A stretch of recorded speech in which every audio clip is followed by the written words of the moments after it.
island of Sodor is home to the Northwestern Railway, with engines of all shapes and sizes, working hard to deliver goods and passengers to their destinations. There are lines that run along the coast of the island serving the docks, the fishing villages, and the seaside towns.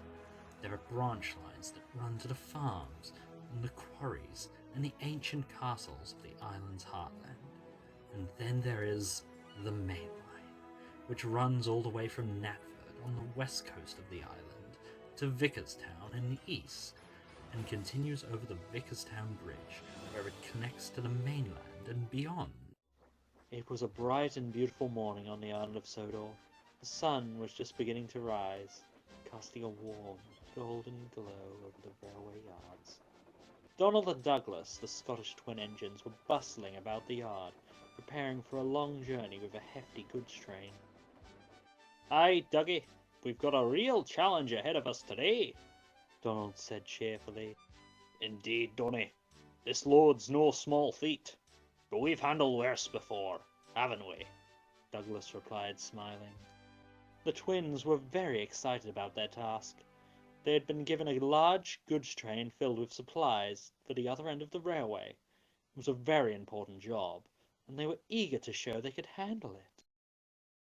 "Just look at this train. It's massive.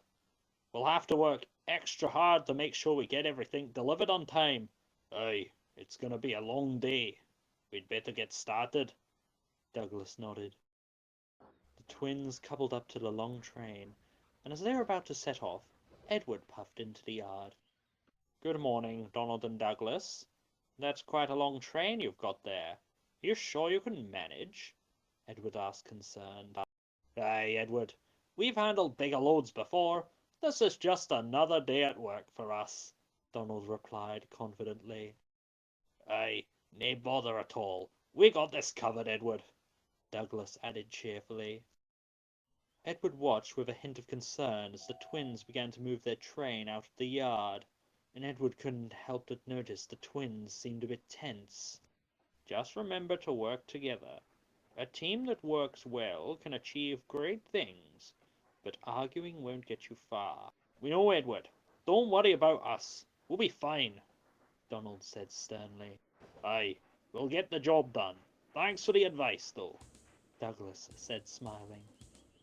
The early morning sun cast long shadows as they travelled through the countryside.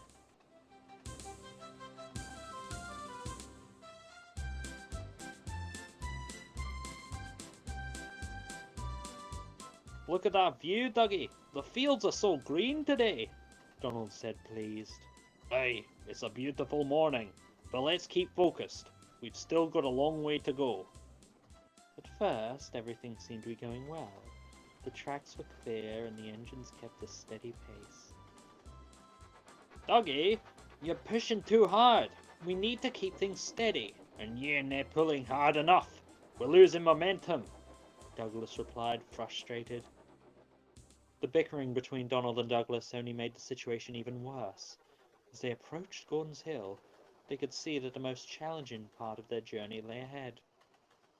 "This hill looks steeper than I remembered. It's gonna be a tough climb." "Aye, we'll need to give it everything we've got." The twins took a deep breath and started up the hill.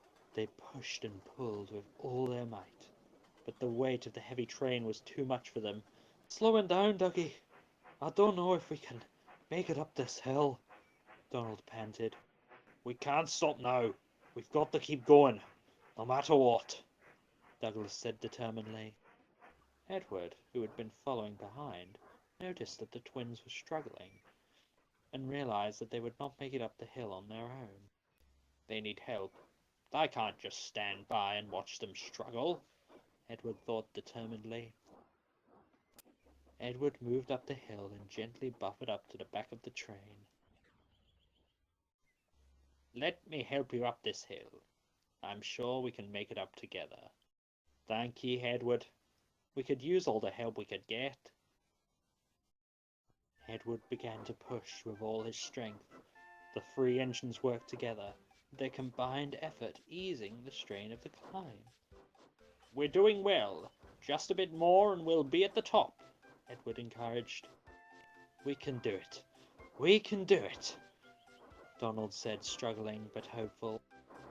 We're almost there. Keep going, Edward, Douglas panted. With Edward's help, the engines finally reached the top of the hill. The view from the summit was breathtaking.